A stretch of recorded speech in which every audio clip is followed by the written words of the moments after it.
एक चरित्र में एक बड़ी विशिष्ट बात पाई जाती है। सदन जी का जो जन्म है वही हमें यह सिखाता है कि भगवान केवल भाव देखते हैं, केवल भाव देखते हैं। सदन जी का जन्म कसाई कुल में हुआ, जहां पशुओं का वध करना एक स्वाभाविक वृत्ति मानी जाती है।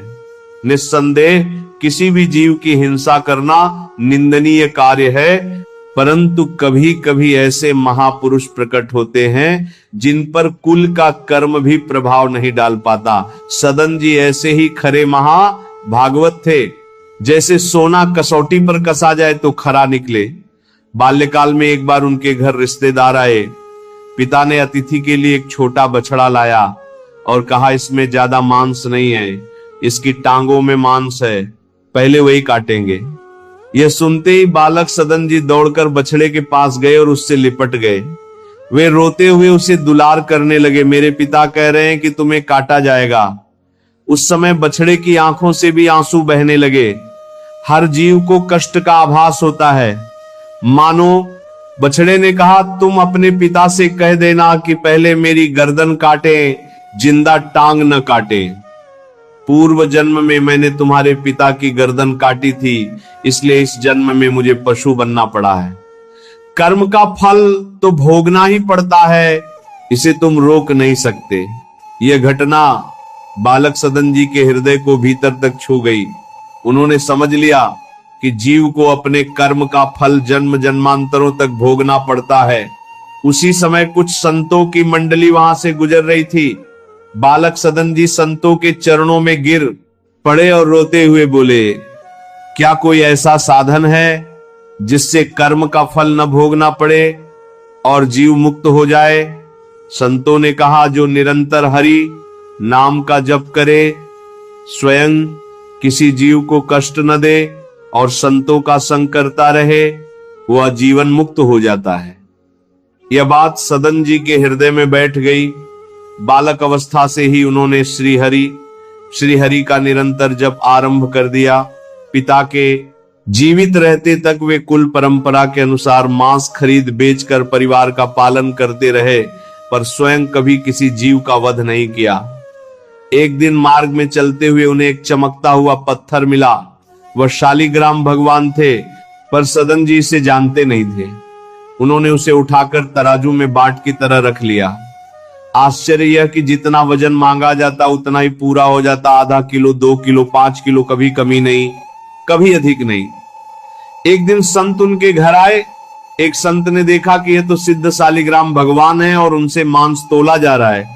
संत को बड़ा कष्ट हुआ। उन्होंने कहा, तुम भगवान के भक्त होकर ऐसा अनर्थ कैसे कर रहे हो? सदन जी ने सरल भाव से कहा, मुझे तो पता ही नहीं था कि ये भगवान है। अगर ये भगवान है तो आप इन्हें ले जाइए, मैं सेवा विधि कुछ नहीं जानता। संत शालिग्राम भगवान को अपने साथ ले गए और एकांत में पंचामृत से अभिषेक किया, वेदों की स्तुति की, पुरुष सूक्त का पाठ किया, पर भगवान प्रसन्न नहीं हुए। तभी आकाशवाणी हुई, मैं वेद स्तुति और विधि से नहीं, अपनेपन और प्रेम से प्रसन्न होता हूं। मैं सदन जी का हूं और सदन जी मेरे हैं। यह सुनकर संत कांप उठे। वे तुरंत शालिग्राम भगवान को लेकर सदन जी के पास दौड़े और बोले, मैंने भारी अपराध कर दिया। आपका भाव सबसे ऊंचा है, आप ही ठाकुर जी को स्वीकार करें। अब सदन जी ने शालिग्राम भगवान को अपने हृदय से लगाया। उनकी आंखों से आंसू बहने लगे। उन्होंने कहा, प्रभु, मुझे तो पता ही नहीं था कि आप भगवान हैं। इस घटना से उनके हृदय में अद्भुत वैराग्य उत्पन्न हुआ। शालिग्राम भगवान को हृदय से लगाने के बाद सदन जी के भीतर अद्भुत वैराग्य जाग उठा। उन्हें ऐसा लगा कि अब यह संसार, यह घर परिवार, यह व्यापार सब पीछे छूट चुका है। उन्होंने निश्चय किया कि अब जीवन केवल भगवान के लिए है।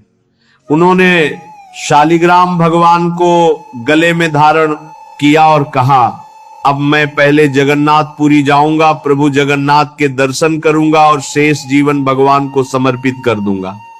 बचपन में संतों से जो हरि नाम का उपदेश मिला था वही अब पूर्ण फल देने लगा। निरंतर नाम स्मरण संतों की कृपा और भगवान का अपनापन, इन सब का परिणाम ये हुआ कि वे घर कुल व्यापार सब छोड़कर यात्रा पर निकल पड़े। कुछ दूर चलने पर उन्हें यात्रियों का एक समूह मिला जो जगन्नाथपुरी जा रहा था। वे उनके साथ हो लिए, पर जैसे जैसे कुछ लोगों को पता चला कि सदन जी कसाई कुल में जन्मे हैं, वैसे वैसे उनके मन में घृणा का भाव आ गया। कोई दूर हटने लगा, कोई छूने से बचने लगा। सदन जी ने यह देखा तो उन्हें बड़ा कष्ट हुआ, पर उन्होंने किसी से विवाद नहीं किया। उन्होंने स्वयं ही अलग रहना उचित समझा। यही सबसे बड़ी भूल होती है। जब कोई भगवान को समर्पित हो जाए तब उसमें जाति पक्ष देखना, ऐसा करने से साधक की ही हानि होती है। सदन जी मन ही मन भगवान का स्मरण करते हुए आगे बढ़ते रहे। उनके हृदय में केवल यही आनंद था कि आज या कल जगन्नाथ जी के दर्शन होंगे। मार्ग में उन्होंने देखा कि कुछ गायें बहुत प्यास से व्याकुल हैं।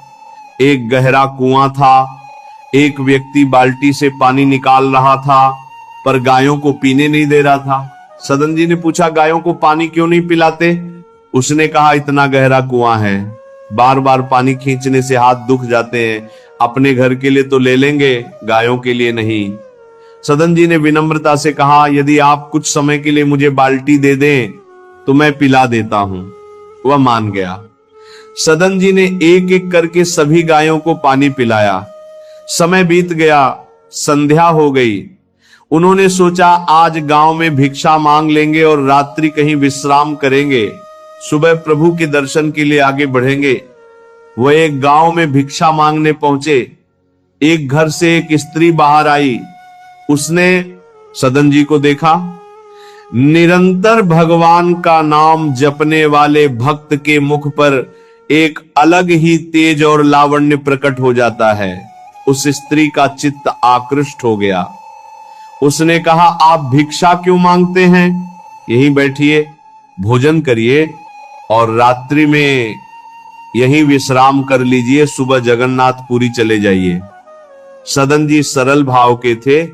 उन्होंने आग्रह स्वीकार कर लिया। उस स्त्री ने भोजन कराया और विश्राम की व्यवस्था कर दी। रात्रि में जब उसका पति सो गया, तब वह स्त्री सदन जी के पास आई और बोली कि वह उनके रूप और गुणों पर मोहित हो गई है। उसने उनसे अनुचित आग्रह किया। सदन जी ने तुरंत स्पष्ट कहा, तुम्हारा पति है, मैं तुम्हें स्पर्श भी नहीं कर सकता, यह धर्म के विरुद्ध है। उस स्त्री ने बात का गलत अर्थ लगा लिया। उसके मन में विकृति जाग उठी। उसने यह सोच लिया कि यदि पति न रहे तो बाधा भी न रहे।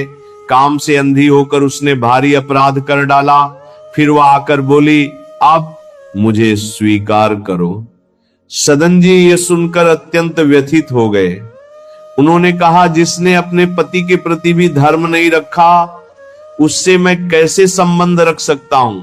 अब तो तुम्हें देखना भी पाप है। जब स्त्री ने देखा कि सदन जी अपने संकल्प से नहीं डिगेंगे, तो उसने उन्हें धमकाया कि वह झूठा आरोप लगाएगी और समाज में बदनाम कर देगी। सदन जी ने शांत स्वर में कहा, धर्म के मार्ग से हटकर जीवन स्वीकार नहीं। गला कट जाना स्वीकार है, पर अधर्म स्वीकार नहीं। भगवान के भक्त सरल होते हैं, छल कपट नहीं जानते। सदन जी ने स्वयं को प्रभु के भरोसे छोड़ दिया।